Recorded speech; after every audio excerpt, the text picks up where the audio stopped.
که چېرته سوله راشي حامد کرزی عبدالله او اشرف غني به څه کوي؟ ګرانو لیدونکو السلام علیکم. افغانستان بدبختانه وروستیو 4 لسیزو جګړو دومره وځاپه چې هر وګړي دردونه ولیدل او ټول وګړي ارمانجن دي. ډېر کله بله خلکو اورئ چې وایي د سولې د راتلو په وخت کې به دا وکړي او هغه به وکړي او ګڼې هیلې لري. خو د افغانستان د عامو وګړو په څېر د افغانستان مشران هم ډېرې هیلې لري. نن د مشورتي لویې جرګې په لړ کې پخواني ولسمشر حامد کرزي د خپلې وینا پر مهال وویل چې دا سوله راشي لومړی ځم مزار ته، له مزاره بیا بدخشان ته، بامیانو، جلال آباد او نورو ځایونو ته چکر به وهم، ګرځم به او خوشحالۍ به وي. وروسته ولسمشر محمد اشرف غني په خپله وینا کې حامد کرزي ته وویل چې تاسې چکرې ووهئ، که چېرته سوله وشي نو زه به سرخاو ته لاړ شم،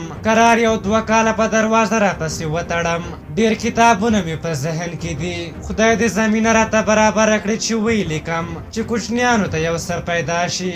د ولسمشر له دې خبرې وروسته بیا عبدالله راغږ کړ چې رئیس صاحب بیا به کارونه زه پر مخ وړم. په هر حال دې خبرو ټولنیزو رسنیو کې ډېر پوښښ پیدا کړی او ګڼې تبصرې پرې شوې. په هر حال نن د مشورتي لویې جرګې په لړ کې ملي اجماع لیدل کېده. ټول مشران په یوه خوله او تر یوه چتر لاندې راټول وو. دا بیخي ښه خبره ده. په اتحاد او یووالي کې زموږ او ستاسې بقا ده. اوس موږ تاسې ولس به هر څه څارو چې هر چا د سولې مخالفت کاوه یا یې خنډ جوړاوه یا یې د سولې په نوم ډرامه لوبوله یا یې د نورو هېوادونو ګټې خوندي کولې. موږ به یې په نښه کوو او په وړاندې به یې درېږو او ټول به هڅه کوو تر څو دغه ملي ارمان ته ورسېږو. په هر حال تاسو د عبدالله ولسمشر غني او حامد کرزي د خبرو په هکله څه نظر لرئ او که سوله راشي تاسې څه کول غواړئ؟ خپل نظرونه هم راته په کومنټ کې ولیکئ. که زموږ ویډیو مو خوښه شوې وي ضروري لایک کړئ. تر بلې ویډیو مو په یو بخښونکي خدای سپارم. د الله په امان.